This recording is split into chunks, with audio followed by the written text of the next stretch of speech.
안녕하세요, 원스파입니다. 저는 하루에도 수십 분께 물생활 관련 질문을 받는데 모든 질문의 결론이 결국 어떻게 하면 물고기를 안 죽이고 잘 키울 수 있느냐 하는 것이었어요. 그래서 앞으로 연속 한 3, 4편 정도 물고기 안 죽이고 키우는 방법 자세히 해보려고 하는데요.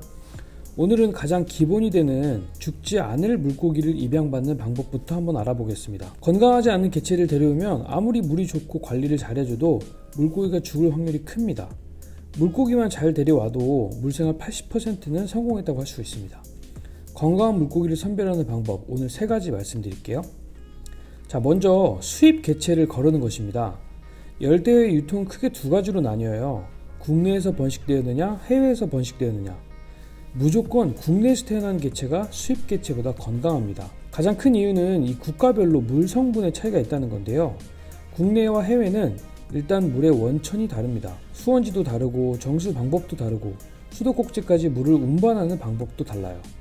여러분, 해외여행 가면 꼭 배 아픈 경우 있죠?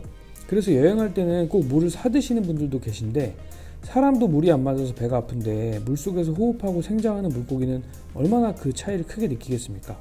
담수어는 기본적으로 태어났을 때 처음 만난 물에 모든 생리를 적응시키는 특징이 있습니다. 그래서 국내에서 태어난 개체들은 우리가 물 보충해 주거나 환수해 줄 때 물이 태어났을 때와 같은 익숙한 물인 반면에 해외에서 수입된 개체들은 태어났을 때 물이랑 지금 살아가는 물이 다르기 때문에 계속 적응의 과정을 거쳐야 돼요. 사람도 타지살이가 힘들죠. 물고기도 똑같습니다. 이런 특징은 특히 태국이나 인도네시아 같이 동남아에서 수입되어져 오는 열대들에게 크게 두드러져 보여집니다. 그래서 동남아 수입이 많은 베타와 구피가 수입 개체와 국내 브리딩 개체 간의 면역력 차이가 크게 납니다. 구피와 베타를 고려하고 계신다면 반드시 국내에서 브리딩된 개체를 입양하시길 추천드립니다. 둘째로 유통 과정의 차이인데요. 수입 개체가 이 유통 과정이 생각보다 훨씬 길어요. 물고기 봉달해 보신 분들 아실 거예요. 이동하는 과정에서 얼마나 물고기들이 스트레스를 받고 약해지는지. 해외에서 수입된 열대어들의 유통 과정을 한번 찬찬히 짚어볼게요. 이 과정은 베타나 금붕어 같이 직수입이 활성화되지 않은 대부분의 열대어군의 예를 든 것입니다. 먼저 해외 농장에서 번식되고 길러진 열대어들이 해당 국가 시장이나 수출 도매상으로 넘어갑니다. 그리고 한국 수입 업체를 통해서 한국으로 건너오죠.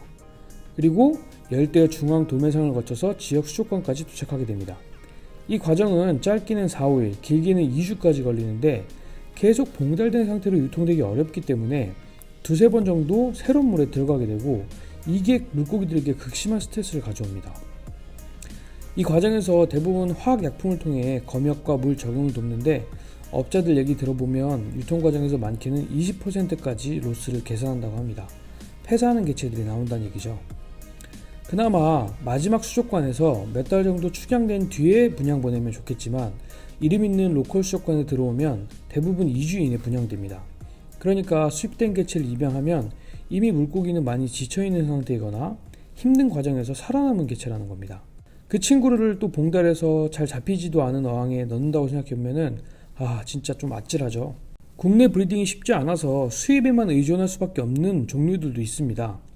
홍콩, 싱가포르, 태국의 거대한 농장에서 수입된 테트라류가 대표적인데 꼭 테트라를 기르고 싶으시면 좀 안 유명한 수족관을 가세요. 장사가 좀 잘 안 되는 곳. 거기 가셔서 막 수입된 준성어급 개체 말고 경력 풍부한 사장님께서 한 5, 6개월 정도 키운 성어급 개체들이 있습니다. 그리고 좀 시간을 가지고 그 친구들을 좀 관찰해 보세요. 건강하게 적응을 마친 개체는 이런 특성들을 가지고 있습니다. 먼저 타 개체와 투닥거리는 영역 본능이 있고요.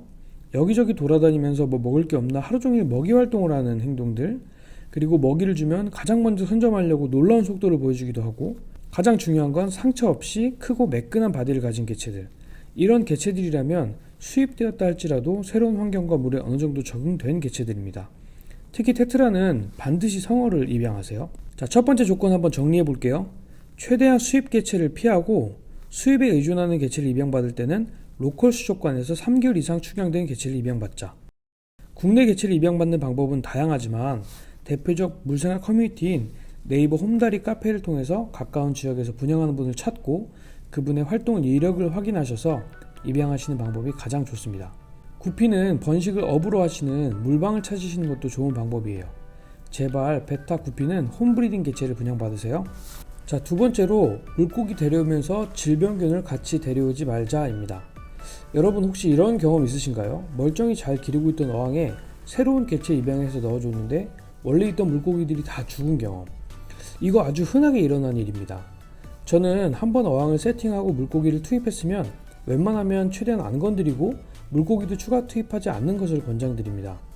어항은 하나의 독립적 생태계입니다. 이곳에는 여러 균종이 있고 또 물고기들은 그 균종과 조화를 이루면서 살아가죠. 근데 새로운 개체를 투입한다는 것은 생태계에 새로운 균이 들어올 수도 있다는 얘기이기도 합니다. 그러니까 나머지 개체들이 어떤 리스크가 생긴다는 거죠. 물론 모든 어항에는 질병균이 있습니다. 문제는 물고기들이 그 균에 적응되어 있냐 아니냐의 차이입니다. 질병균도 한 번에 모든 개체를 말살시킬 만큼 늘어나지는 않고 천천히 증식을 통해 늘어나는데 건강한 개체들은 그 균에 잠식당하지 않고 오히려 면역력을 가지고 이겨냅니다. 문제는 갑자기 투입되는 다량의 질병균이에요. 여기서 저는 절대 마트의 개체를 입양하지 말 것을 추천드립니다. 마트에서 분양하는 물고기를 사오면 기존에 있던 애들이 죽을 확률이 매우 높습니다. 이게 이제 상업 구조적으로 대부분 비전문가가 관리를 하기 때문에 항생약품을 통해서 개체를 연명시키는 경우가 많아요. 약을 쓰면 애들이 곧바로 죽지 않고 버텨요. 하지만 질병균은 이미 물고기에 기생하고 있고 항생제를 맞지 않은 우리 물고기들은 그대로 그 다량의 질병균에 노출이 되게 되는 겁니다. 이거는 마트뿐만 아니라 일반 로컬 수족관에서도 일어날 수 있는 일인데요. 로컬 수족관에서 분양 받으실 때도 한번 어항들을 한번 잘 관찰해 보세요. 보면 어떤 어항은 죽거나 아픈 개체들이 하나도 없는 어항도 있고 또 어떤 어항은 구석에 한두 마리씩 죽어 있거나 아픈 아이들이 섞여 있는 어항도 있습니다. 저도 지금 연구소에서 약 150개 정도의 어항을 유지해 보면 이따금씩 문제가 생기는 어항들이 있어요. 그 어항은 회복이 되고도 2개월 이상 저는 손도 안 댑니다. 뜰채나 기구들도 따로 써야 되고 아마 이 수족관 사장님들은 무슨 소리인지 다 아실 거예요. 양심 있는 사장님들은 약간 의심 간다 싶으시면은 그 어항에 크게 X짝 쳐놓고 아예 분양을 전면 중단하는 경우도 있거든요. 정리를 해드릴게요. 물고기 데려올 때 질병균을 같이 데려오면 안 되는데 마트에서 물고기 입양하지 마시고 로컬 수족관에서 물고기 입양하실 때는 죽거나 아픈 개체들이 없는 어항에서 입양받으시는 게 좋다. 자, 마지막으로 세 번째, 너무 브리딩이 과하게 된 고컬 개체를 데려오지 말자입니다. 본인이 초보인데 너무 화려한 물고기를 찾지 말자는 이야기인데요. 현재 우리가 기르고 있는 열대어들은 모두 브리딩이라는 과정을 거친 품종들입니다. 브리딩이란 보다 가치 있거나 우수한 개체를 만들어내는 전반적인 행위를 말하는데요. 쉽게 얘기해서 교배에서 낳은 새끼들 중에 특이한 색감이나 특이한 지느러미가 발현된 개체들을 따로 모아서 또 교배시킴으로써 더 화려하고 더 특이한 품종을 만들어내는 겁니다.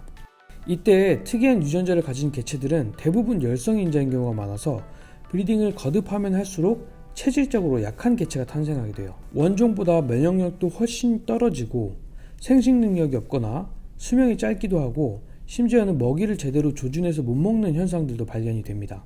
그렇기 때문에 색이 지나치게 화려하거나 지느러미가 너무 크고 예쁜 경우는 브리딩이 많이 된 개체를 추측해 볼 수 있고 그만큼 키우기가 어렵다고 말할 수 있습니다. 같은 질병균에 노출이 돼도 다른 개체에 비해서 더 빨리 아프고 버티질 못하죠. 특히 많이 좋아하시는 베타의 하프문 같은 경우에는 베타가 가지고 있는 근육에 비해서 너무 무거운 핀을 가지기 때문에 어느 정도 나이가 들면은 허리가 휘거나 아니면 스스로 자해를 해서 꼬리를 해치는 경우도 많습니다. 구피의 빅테일, 빅도살, 알비노도 마찬가지죠. 물생활 경력이 좀 있으신 분들은 상관이 없는데 초보이신 분들은 무조건 예쁜 아이 데려오는 거는 좀 자제해 주세요. 안 예뻐도 안 죽고 오래 같이 살아야지 재미도 있고 물생활에 정을 붙일 수 있습니다. 제가 진짜 처음 하신 분들께는 제브라다니오나 백운산을 추천드리는데 이 두 종은 자연에 있는 원종과 거의 비슷합니다. 그래서 적응력도 더 좋고 건강하고 오래 삽니다. 부디 너무 예쁜 개체 들이셔서 마음고생하지 마시고 덜 예뻐도 볼수록 아름다운 종류를 입양하세요. 자, 오늘 물고기 안 죽이고 키우는 방법 첫 번째, 건강한 개체를 입양하자 3가지 말씀드렸는데요. 정리해보면 1번, 수입 개체는 거르자. 홈다리 같은 커뮤니티에서 홈브리딩 개체 입양 받으시거나 물방울 추천드렸고요. 2번, 질병균을 같이 데려오지 말자. 마트에서는 웬만하면 입양을 피하시고 로컬 수족관에서도 유심히 관찰해서 폐사 개체가 없는 어항에서만 데려오자. 3번, 너무 화려하게 브리딩된 개체 말고 원종에 가까운 종류들로 시작하자. 이 3가지만 잘 기억하고 물고기 입양해 오신다면 일단 물생활 80%는 성공한 겁니다.